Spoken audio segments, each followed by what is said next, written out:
Hernan Crespo corre risco de demissão depois da 7ª derrota nos últimos 8 jogos? Vídeo de hoje do canal do Nicola traz a resposta e fala também sobre um clima bem estranho entre dirigentes e jogadores no Corinthians. Tudo sobre Flamengo 3, Palmeiras 2, repercussão da partida, susto em Arrascaeta, as chances de títulos das duas equipes, além da guerra de narrativas entre dirigentes e técnicos. Falo também sobre De La Cruz, fora até do banco de reservas por opção do técnico Felipe Luiz, para completar as últimas de Cruzeiro, Atlético, Vasco e Fluminense, mercado, bastidores, finanças e muito mais.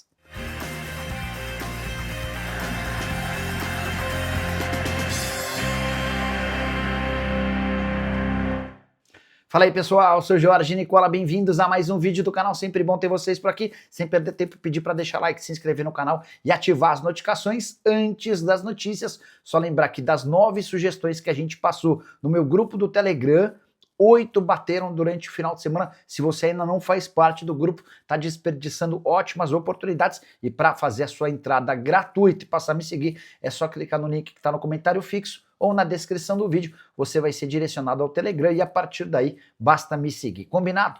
Bora começar o vídeo com aquele tradicional giro de notícias para contar que a Arrascaeta foi alvo de uma tentativa de assalto na saída do Maracanã. E foi o próprio Arrascaeta quem contou que depois de 7 anos de Flamengo, pela primeira vez passou por isso. Ele, a esposa que está grávida e os familiares estavam num carro blindado quando 2 pessoas apareceram armadas. Para sorte do Arrascaeta, o carro blindado impediu que qualquer coisa pior acontecesse. Já a CBF divulgou áudios da conversa entre Hilton Pereira Sampaio e o árbitro de vídeo, por conta daquele pênalti pedido pelos jogadores do Palmeiras no início da partida, com 2 minutos de jogo. Jorginho põe os 2 braços nas costas do Gustavo Gomes.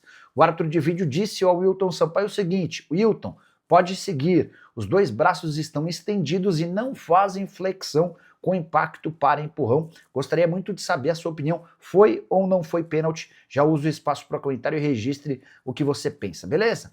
Para completar o giro de notícias, contar que Vinícius Júnior festejou em suas redes sociais as vitórias do Real Madrid com gol no fim, e do Flamengo contra o Palmeiras. Ele escreveu, abre aspas, pegamos aqui e pegamos lá, fazendo referência a Real Madrid e Flamengo.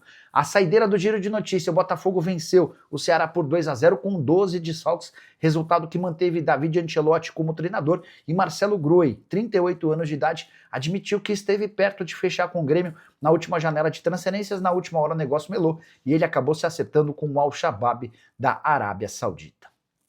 Quero falar agora sobre o Clube Atlético Mineiro, com mais novidades a respeito do título do Brasileiro Sub-17 conquistado no último sábado. Você sabia que esse atual elenco, o mais promissor da história do Atlético em todos os tempos no Sub-17, teve apenas um jogador comprado? O Ronaldo, autor do gol que levou a decisão contra o Grêmio para os pênaltis no último sábado, foi o único jogador que houve a necessidade de uma compensação financeira. Esse atleta foi comprado do Novo Horizontino 4 meses atrás. Todo o restante do elenco chegou de graça, através de parcerias ou através de indicações. Jogadores de 16, 17 anos de idade, alguns deles desde os 10 anos vestindo a camisa do Clube Atlético Mineiro. Jogadores dos mais variados estados, o Pacini, por exemplo, veio do Espírito Santo. Teve jogador de São Paulo, do Rio de Janeiro, alguns mineiros, e é com a expectativa de que esse grupo, ao chegar num profissional, que o Atlético consiga pelo menos 100 milhões de euros em vendas, que podem inclusive mudar o fluxo de caixa e a questão financeira do Atlético, que tem se mostrado um enorme problema. Hoje o Galo é um dos clubes que mais devem em todo o país. Hora de falar sobre o clássico entre Vasco e Fluminense, partida marcada para essa segunda-feira no Maracanã, com maioria de torcedores cruzmaltinos. Isso já é líquido e certo. Tudo porque o Vasco já vendeu 39 mil ingressos para seus torcedores, contra apenas 9 mil de torcedores do Flu. São 48 mil ingressos até aqui, com ampla maioria de cruzmaltinos. Destaque para a presença de sócios torcedores. Dos 39 mil ingressos comercializados para vascaínos, 27 mil são para sócios torcedores do Vasco. Já o Fluminense teve apenas 6 mil sócios torcedores adquirindo entradas. Confronto importante para os 2 times que seguem sonhando com vaga em Libertadores da América. O Vasco vem de 4 vitórias nos últimos 5 jogos e a terceira melhor campanha do retorno. Já o Fluminense com alguns trancos e barrancos, tentando se manter na parte de cima da tabela. Você tem palpite para o jogo? Já usa espaço para comentário. Estou curioso para saber se você manja de palpite.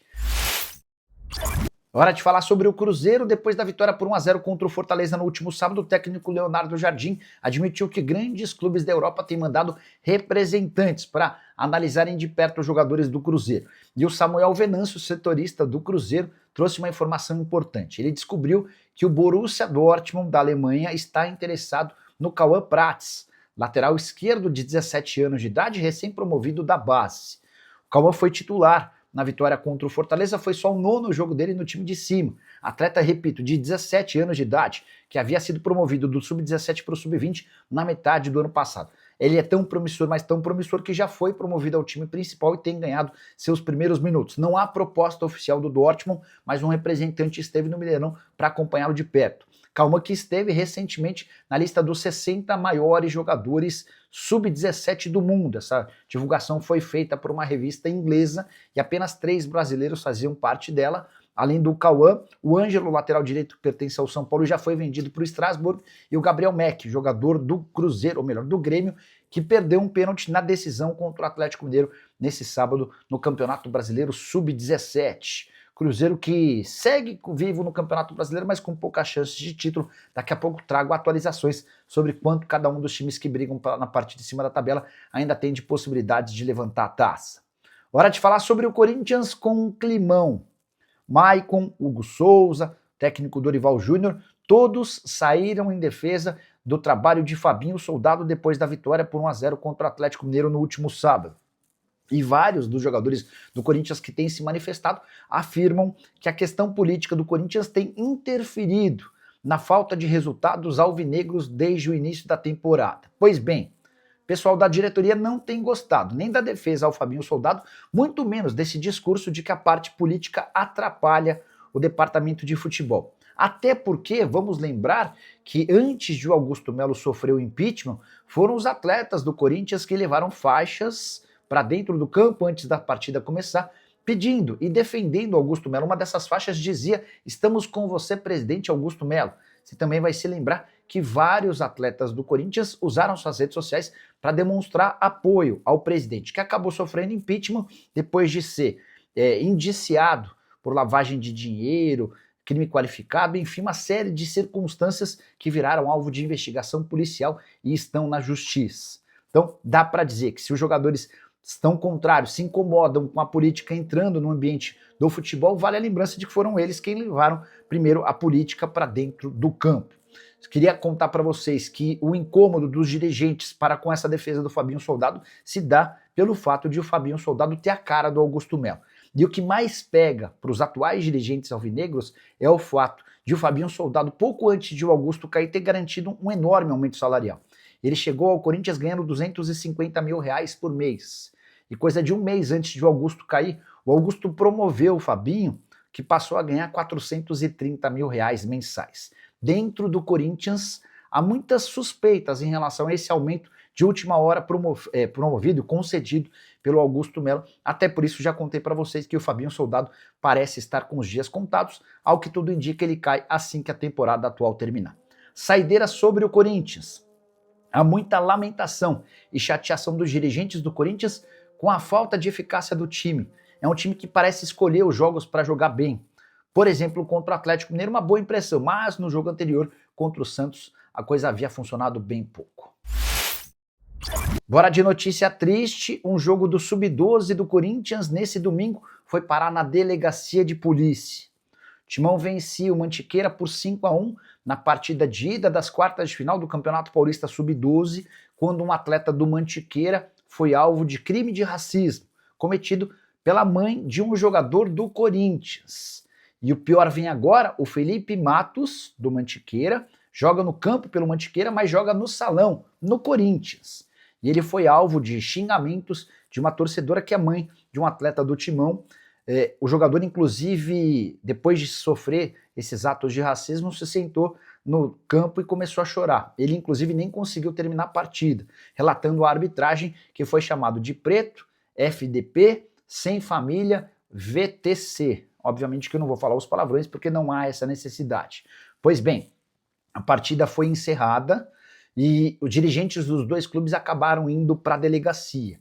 A mãe desse jogador do Corinthians que cometeu o crime de racismo acabou detida e vai ter de responder pelo crime que cometeu. Muito triste que ainda hoje isso aconteça, especialmente contra um garoto de 12 anos de idade, que dentro do campo, no gramado, é adversário do Corinthians, mas no futsal defende o próprio clube.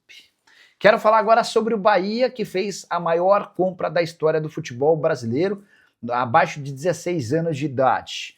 O Bahia fechou nos últimos dias a compra de Dieguinho, atacante de 14 anos de idade de uma equipe chamada Esforça, do interior de São Paulo.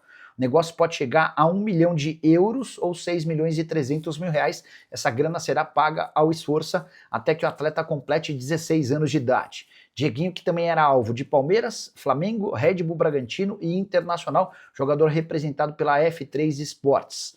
Nunca um atleta com menos de 16 anos de idade havia custado tanto na história do futebol brasileiro. E esse é o terceiro movimento grande feito pelo Bahia e pelo Grupo City na aquisição de atletas jovens. Também nesse ano, o Bahia já havia comprado o David Martins, meio atacante de 17 anos de idade do América, por 12 milhões de reais, e o Cauê Furquim, atacante de 16 anos de idade do Corinthians, com o pagamento da multa rescisória de 14 milhões de reais. O Grupo City nem tem feito tantos investimentos quanto se imaginava na equipe principal do Bahia, embora o time seja muito bom, mas tem gastado quantias elevadas para atletas jovens e extremamente promissores. Só para completar em relação ao Dieguinho, ele foi revelado nesse time chamado Esfera, que atua em Jarinu, no interior de São Paulo, equipe recentemente fundada em 2021, com o objetivo de se tornar uma das maiores bases do país. Hora de te atualizar sobre tudo o que aconteceu na vitória do Flamengo por 3-2 contra o Palmeiras. Jogo super interessante, dos melhores do futebol brasileiro na temporada, marcado mais uma vez por erros de arbitragem. Com 2 minutos de jogo, o Wilton Pereira Sampaio e o árbitro de vídeo ignoram a marcação de um pênalti legítimo a favor do Palmeiras. O Jorginho empurra o Gustavo Gomes. Já falei sobre esse tema no início desse vídeo. Queria contar como é que o Campeonato Brasileiro fica a partir da vitória do Flamengo. Hoje, Palmeiras e Flamengo têm a mesma pontuação, 61 pontos cada. O Palmeiras leva a vantagem pelo número de vitórias, 19 contra 18. De acordo com a Universidade Federal de Minas Gerais, na parte de matemática, hoje o Verdão tem 48,6% de chances de título contra 48,3% de chances do Flamengo. Campeonato absolutamente equilibrado, que vai ser decidido nas últimas rodadas com toda certeza. O Cruzeiro, na terceira colocação, aparece com apenas 2,8% de chances, vai ficar entre Palmeiras e Flamengo. Com uma observação importante, Palmeiras e Flamengo, que se desgastaram muito nesse domingo, terão partidas extremamente decisivas nos próximos dias. O Palmeiras, por exemplo, pega a LDU em Quito, o Cruzeiro em casa e a LDU em casa, jogos de Libertadores e Brasileiro. Já o Flamengo recebe o Racing no meio de semana, viaja até a Fortaleza enfrentar o Fortaleza no Castelão e depois visita o Racing na Argentina. Estão em jogo as semifinais da Libertadores da América e o Campeonato Brasileiro. Queria registrar, antes de mudar de assunto, sobre a discussão entre Abel Ferreira e Felipe Luiz por meio da imprensa. O Abel disse o seguinte, ele deixou no ar que o Flamengo foi ajudado, abre aspas, para o técnico português. O Flamengo é uma excelente equipe, com um excelente treinador e não precisa de outras coisas. O Flamengo é bom o suficiente para dividir o jogo contra qualquer equipe do Brasil. Já Felipe Luiz foi ainda mais enérgico e respondeu: se tem algum clube que não pode reclamar de arbitragem, esse clube é o Palmeiras. Só para registrar ou para completar, contar que Léo Ortiz sofreu um estiramento no ligamento do tornozelo e não deve jogar as 2 partidas contra o Racing, previsão de retorno 10 dias. Bora falar agora sobre Nicolás de la Cruz, meio atacante uruguaio comprado do River Plate e em baixa no rubro-negro. Investimento de 14 milhões e meio de euros, pois saibam que o de la Cruz não foi nem sequer para o banco de reservas na partida contra o Palmeiras, por opção técnica e tática do Felipe Luiz. Nada em relação a contusão, lesão ou algo relacionado à parte física. O Felipe Luiz entendeu que o de la Cruz não caberia nem no banco de reservas. Jogador dos mais importantes, com passagens marcantes pela seleção uruguaia e que, especialmente com a camisa do River Plate, fez enorme sucesso. Temporada do de la Cruz bastante aquém daquilo que se imaginava, só 26 jogos, 1 gol, nenhuma assistência. Ele chegou a jogar 45 minutos contra o Bahia, mas foi substituído nos últimos 7 jogos em que ele foi relacionado. Em 4 ele nem sequer saiu do banco de reservas. E aí não dá para se esquecer de uma declaração recente que inclusive causou a demissão do médico José Luiz Ronco do Flamengo. O Ronco chegou a dizer que o De La Cruz tem um problema crônico no joelho e que nunca mais conseguirá jogar em alto nível. Além do De La Cruz, outro uruguaio importante que não foi nem para o banco de reservas na partida contra o Palmeiras foi Matias Vinha. Hora de falar sobre o São Paulo. Crespo pode ser demitido. Na live desse domingo, aqui no canal do Nicola, a pergunta que mais foi feita por torcedores do São Paulo era exatamente essa. O argentino corre algum risco de demissão?